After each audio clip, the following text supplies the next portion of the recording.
Assalamu alaikum wa rahmatullah. I was in Texas recently, and in the past I was told don't talk about Texas when you're in Oklahoma, so I apologize, but it's where I was. And I was at an event very similar to this. And sitting in the corner of the room was a family. And there was a small girl sitting on the lap of her mother. And when I say small, I mean like tiny, 4-year-old, really thin, but beautiful, long brown hair, big eyes. And I'm walking by her to go up and give my presentation, and she does what little kids often do, right? They kind of smile up at you. And as an adult, like, you have to break out of being so serious and back at them. And she then stuck her hand out. So, I stopped and I shook her hand and we smiled at each other, and I went up and I gave my presentation. A little while later, one of my colleagues was speaking. This little girl was at the swimming pool with her mother. And her mother was wearing the headscarf and, the stuff that sisters wear to cover themselves. And a woman came into the pool and started screaming at the mother. Islamophobic content, we've all heard it at some point. And the little girl was in the pool with her brother. And the woman who was screaming jumped into the pool, grabbed the little girl, dragged her to the deep end of the pool, and shoved her head underwater. And kept her there for a good while. And, of course, everybody, people jumped in and helped and pulled her out. And after the police finally showed up, Elizabeth Wolfe, the woman who was charged with a hate crime in this, was still screaming as she was being pulled out, speaking to the mother, "Tell her I will kill her, and I will kill her whole family." Now, what's wrong with you, lady? Right? That's all we can say as human beings. Who does that? This is a little tiny little girl. But let's think about the other side of it for a minute. Because this little girl who went through that trauma saw another white person, and what did she do? Right? The resilience of children is just amazing. And I've been thinking a lot about resilience lately, because there's a lot of anxiety in our community. And we've been watching resilience live on our social media and TVs as we've watched the absolute appalling things that have unfolded in Gaza. And yet, what did we just see the other day? This stream of people going back, this resilience. We're not broken, we're not beaten. We're going to go back and we're going to go start putting things together again. We're going to stick our hand out with confidence. And we're not going to let what just happened to us stop us. And, as I've struggled with, this resilience, and I'm thinking about what we face in the next 4 years and what our brothers and sisters in Gaza have faced, what our brothers and sisters in India are likely to face, what our brothers and sisters in France are going through right now. Surviving, that's the way we usually talk about resilience, is just not enough. It has to be more. And as I was thinking about this, I ended up in Oklahoma. And I don't mean I traveled to Oklahoma. I actually thought about you all. And I thought about it because I caused you all headaches a while back. But those headaches that I caused you have really influenced my thinking about resilience lately. So I want to take you back about 15 years. And I know for some of you that's like, oh my God, this guy's talking about Stone Age. 15 years ago, there was a huge movement in the United States to pass legislation to make being Muslim something that was punishable by law. The main template for this legislation was called American Laws for American Courts. It was hosted by an organization that was a web page. And I know it was a web page because I went to their headquarters to check them out. And it was a post office box. But what I know, according to research by the Othering and Belonging Center at UC Berkeley, is that since 2010, so between 2010 and 2023, 250 separate pieces of anti-Islam legislation were introduced across this country. And yet, Oklahoma is a special state because you all managed to stand out in that crowd. SQ 755 was the name of the legislation. One brother, at least in the room, remembers it.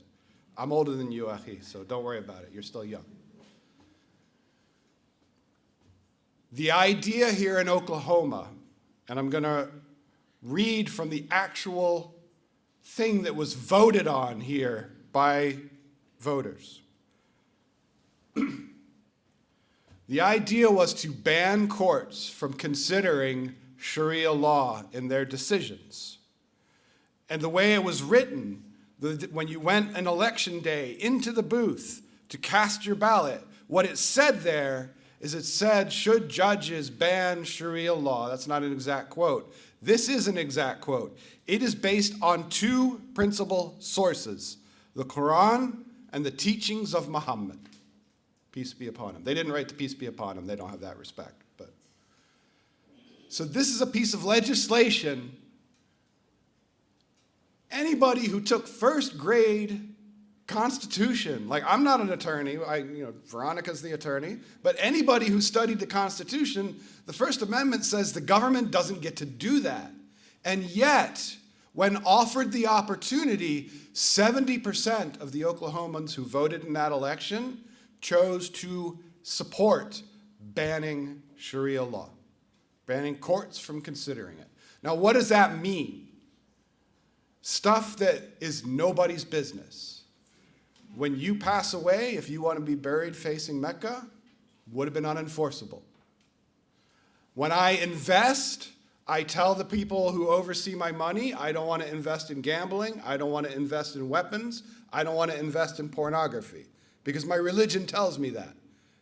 Would not have been permissible in Oklahoma under this. So we're not talking about something that would have been philosophical, it would have impacted your lives.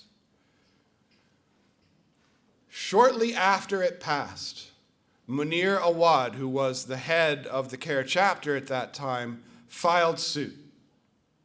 Now this is where I have to tell you I caused you all some headaches.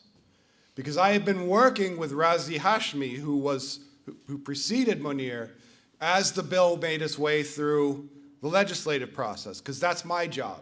I was looking at this American Laws for American Courts, watching it being introduced all across the country, and I would talk to different communities. Like in Virginia, here's what's been done in other communities, what works in Virginia based on your circumstances, let's work together on it. And then I talked to Texas and California, so I was talking to Oklahoma too.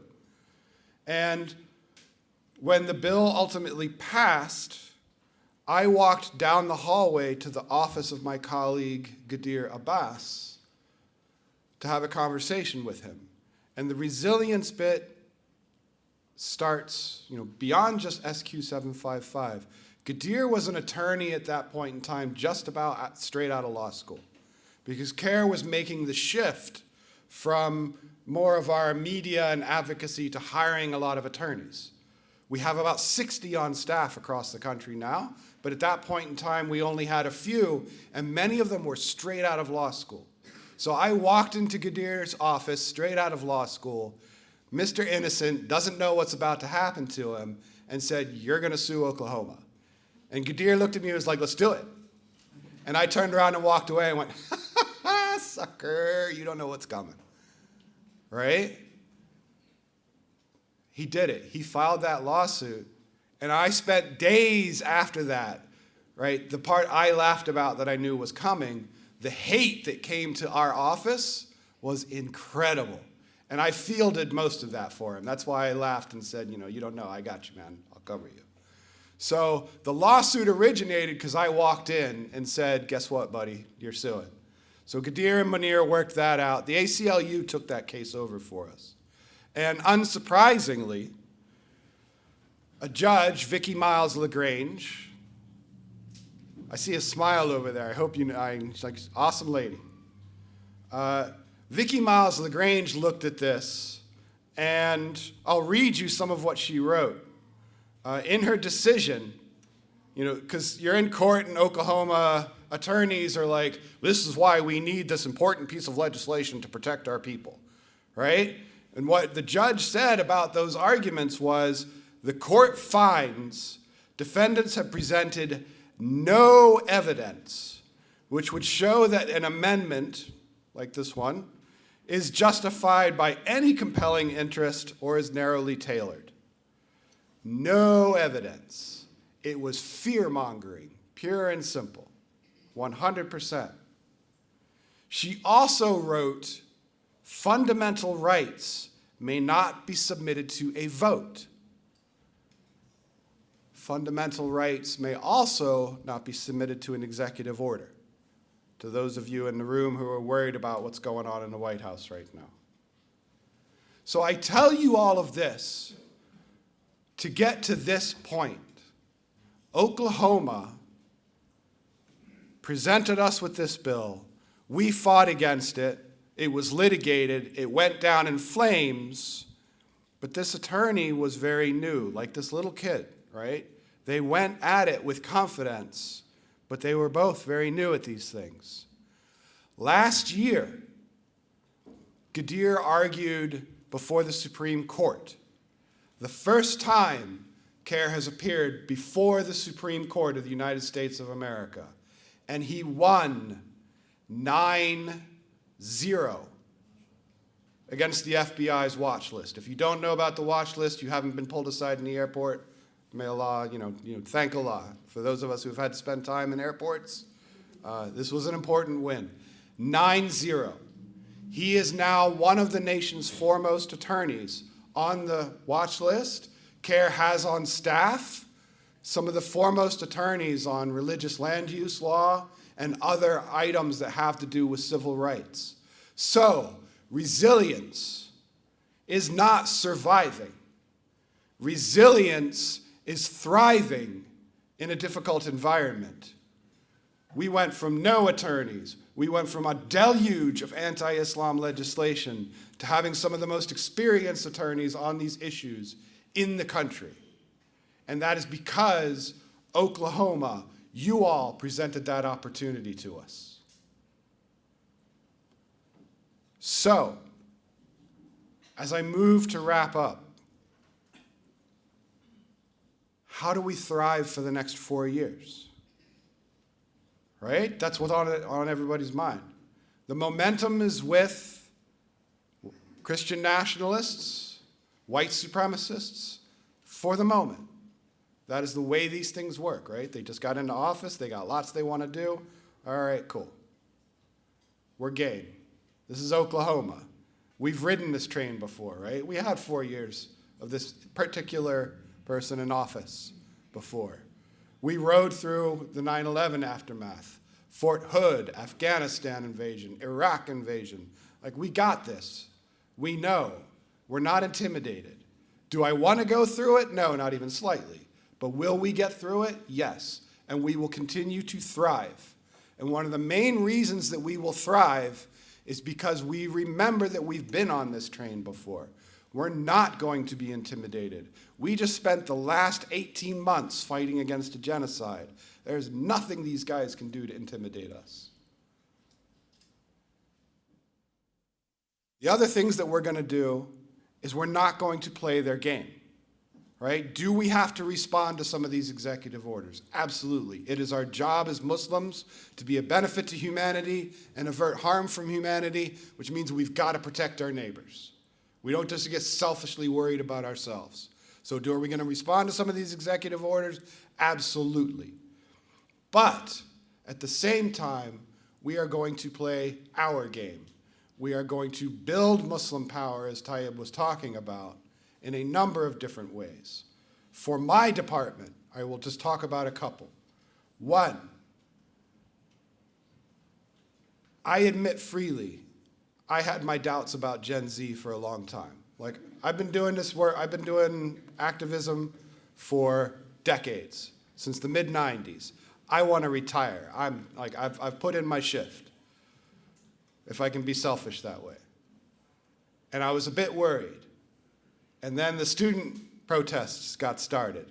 Not in April when the media decided to cover them, but like day one in October. And these students are no joke. Do not get in their way, right? I am happy to go to a beach and retire at this point.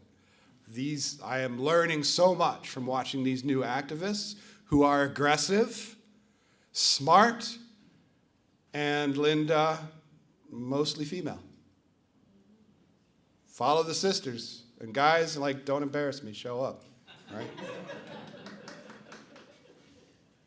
So we at CAIR, having seen the way they were abused by the people whose job, the university administrators, is supposed to be to educate them and turn them into critical thinking citizens, we started a campaign where all we do is we go after colleges at this point.